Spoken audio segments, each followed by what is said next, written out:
네, 앞서 지난달 중문해수욕장에서 진행됐던 국제멸종위기종 바다거북의 방류 행사 영상을 보셨는데요.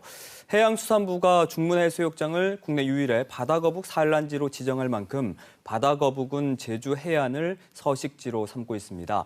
이 바다거북을 통해 제주 해안의 문제를 짚고 또 대안도 찾을 수 있다고 하는데요. 제주 자연의 벗의 양수남 사무처장과 자세하게 이야기 나눠볼까 합니다. 안녕하십니까? 네, 안녕하십니까? 네.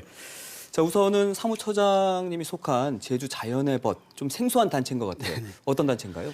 네, 당연히 생소하실 수밖에 없고요. 그 이유가 올해 6월에 창립한 신생 단체이기 때문입니다. 도내 여러 환경단체가 있는데요. 그중에서도 생태보전 운동을 좀 더 집중적으로 하는 단체가 필요하다는 인식이 있어서 뜻이 많은 분들과 함께 이제 새로운 단체를 만들게 되었습니다. 좀 더 생물에 밀착한 이제 생태보전과 생태교육 그리고 도시와 마을에 생태적 전환 운동을 하는 것을 미션으로 하는 환경단체입니다. 네. 제주 자연의 벗에서 바다거북을 소재로 제주의 다양한 생태 환경 문제를 고민하는 글을 이제 도내 언론 등에 이제 게재를 하면서 관심 쏠렸거든요. 근데 이제 바다거북에 주목한 이유가 있을까요? 네, 사실 제주도 돌고래는 많이 아시잖아요. 드라마 이상한 변호사 우영우에도 나올 만큼. 하지만 바다거북은 정말 생소합니다. 우리나라에 있는 거는 맞는지 아는 분도 많이 계시고요. 네. 왜냐하면 잘 보이질 않거든요. 바닷속에 안에 항상 있으니까. 바다거북은 이제 알로 있을 때와 이제 그 산란에 올 때를 제외하고 항상 바닷속에 있습니다. 그래서 이제 잘 보이지 않기 때문에 사람들이 이제 인식을 못하는 것이죠. 그래서 제주 바다에 서식하는 해양 동물에도 불구하고 돌고래처럼 주목을 못 받아왔습니다. 하지만 바다거북은 어떤 제주 해안의 생태적 건강성을 가늠할 수 있는 동물이라고 볼 수 있습니다. 쓰레기 문제, 해양 개발 문제, 기후위기 문제까지 지구의 환경 문제를 가득 안고 사는 동물입니다. 그런데 다치거나 죽어서 바닷가로 밀려올 때나 또 가끔 알을 낳으러 올 때를 제외하고는 잘 발견할 수 없습니다. 더군다나 제주도는 유일한 국내 바다거북의 산란지지만 2007년 이후에 15년 넘게 산란 흔적이 아직 없습니다. 이것은 제주 해안에 뭔가 문제가 있다는 것을 뜻하는 증거입니다. 그래서 이 바다거북이라는 종을 통해서 제주 해안의 문제를 들여다보고 또 대안을 모색해보려고 이 활동을 시작하게 되었습니다. 앞서 이제 우리가 영상으로 바다거북 방류 행사 그 화면을 봤는데 이게 해마다 있는 그 행사라고 알고 있거든요. 근데 중문해수욕장이 바다거북에게는 어떤 의미가 있는 장소인가요? 아까 말씀드렸듯이 공식적으로 한반도에서는 유일한 바다거북의 산란지가 되죠. 그래서 중요한 의미를 지니고 있고요. 또 바다거북이라는 국제적 멸종위기종이 국내에서 제주에만 산란한다는 사실은 제주도가 아주 중요한 해양 생태 사이트라는 것을 이제 보여줍니다. 하지만 99년부터 2007년까지 4번 발견된 이후에 아직 감감무소식입니다. 그것은 중문 해수욕장의 상태가 예전과 같지 않다는 것을 명백하게 보여주는 어떤 사실이죠. 네, 지금 중문해수욕장이 해양수산부가 지정한 국내 유일의 이제 바다거북 산란지인데 말씀해 주셨죠. 2007년 이후에는 산란하는 모습을 볼 수가 없었다. 뭐 이유를 뭐라고 보세요? 뭔가 변화가 있다라고 보시는 거죠? 네, 이제 물론 제주도는 일본처럼 매해 산란하는 것이 아닌 비정기적인 산란지라고 할 수 있습니다. 하지만 2007년 이후에 한 번도 산란이 확인되지 않았다는 것은 뭔가 문제가 생겼다는 것을 반증하는 거죠. 좀 더 연구가 필요하지만 저희 제주 자연의벗에서 조사한 결과에 따르면은 이유가 몇 가지 있는데요. 하나는 이들이 알을 낳는 모래해변에 대한 많은 개발 사업들입니다. 또 모래해변이 예전처럼 조용하지 않죠. 인공 조명에 바다거북은 매우 민감한데 모래해변에 늘 불이 켜져 있어서 모기를 끓일 수밖에 없습니다.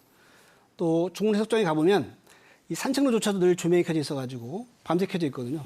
그래서 바다거북이 보통 6월에서 8월까지 알을 낳는데 이 해수욕장 개장 시기가 또 앞당겨진 면도 있고요. 그러다 보니까 이제 이들이 올 수 있는 조건이 너무나 악화되어 버린 거죠. 그런 이유로 좀 보고 있습니다. 네, 그러니까 모래가 유실되고 사람도 많이 찾는 곳이기도 하고 또 각종 조명으로 인해서 환경이 많이 변한 것 같아요. 바다거북은 인공 조명에 매우 민감하기 때문에 불이 켜서 거의 오질 않거든요. 근데 이제 도내에서 바다거북 관련 소식은 뭐 그물에 걸렸다가 구조됐다, 아니면 뭐 폐사됐다 이런 뉴스밖에 없는데 그래도 제주에 서식하는구나 생각도 들면서도 이런 각종 위험에 노출돼 있구나 이런 생각도 들어요. 그렇습니다. 이제 매해 지금 한 10개째 이상 이제 발견되고 있는데 죽어서 또는 다쳐서 또 그물에 혼역되는 경우도 많이 있죠. 고래처럼. 이 바다거북이 자주 죽는 이유 중 큰 것이 버려진 그물 중에 폐어구에 걸리는 것입니다. 네. 이제 폐어구를 해조류가 모인 걸로 알고 갔다가 걸려 죽는 것이거든요.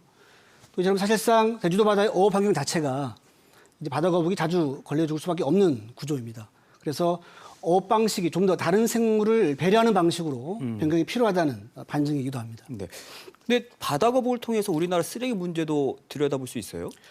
네, 그 바다 거북이 뱃속에서 가장 많이 발견되는 쓰레기가 바로 플라스틱입니다.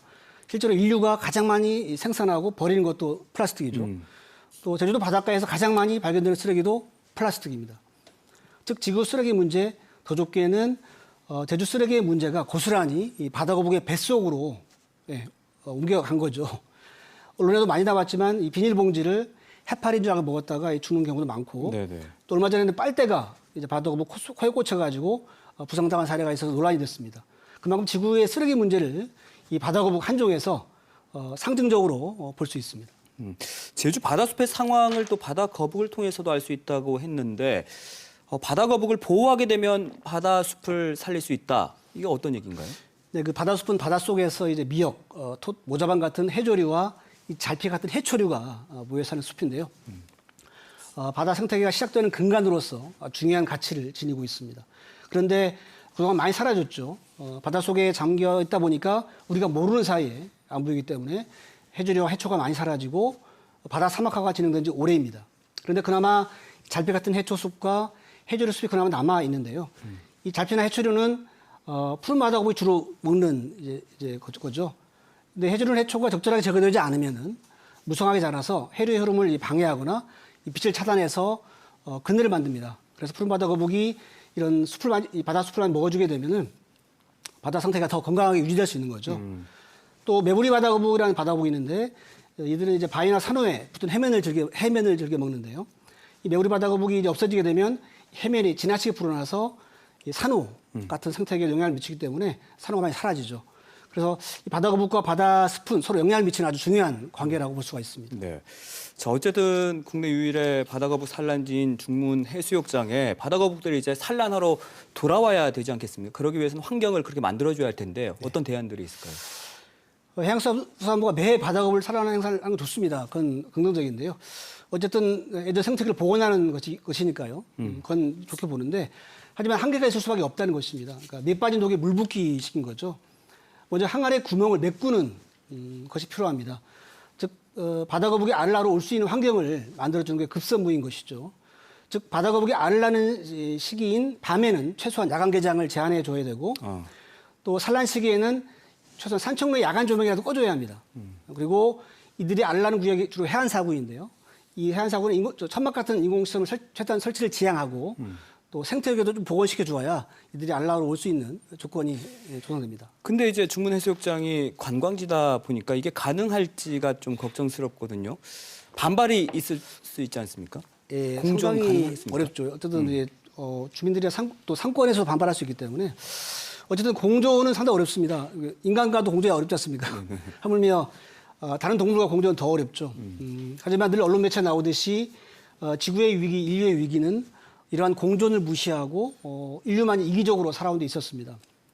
이제 공존은 우리가 생색내듯 배려하는 것이 아니라 네. 인류가 살 길을 찾는 유일한 길이 되어버렸습니다. 자연 환경을 먹거리로 하는 제주는 더욱 그렇습니다. 바다거북과의 공존은 그런 의미에서 상징적입니다. 무제한적으로 개발하고 발전하는 길을 택하는 것이 아니라 조금 더 다른 생물을 배려하면서 살 수 있는 지속 가능한 공존의 길을 찾자는 것입니다. 야간 개장을 좀 더 제한하고 산청로의 조명을 조금 끄는 일만으로도 공존의 시작이 될 것입니다. 그리고 만약 바다거북이 돌아온다면 생태 관광이 활성화되면서 인근의 상권에도 도움이 될 것이라고 생각합니다. 그럼 혹시 공존의 어떤 환경을 만들었던 성공 사례가 있나요? 일단 가까운 일본 사례가 있습니다. 일본은 바다거북의 정기적인 산란지인데요. 그 한 예로 그 야쿠시마 해안인데요. 람사로 조약에도 등록되어 있는 일본 최대의 바다거북 산란지입니다. 이 붉은 바다거북이 수백 마리가 매 여름마다 찾아오는데요.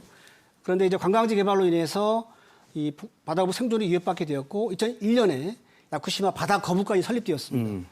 그 이후부터 바다거북의 산란을 위해서 올해부터 8월 말까지는 이제 저녁부터 새벽까지 이제 야간 개장을 이제 금지하고 있고요.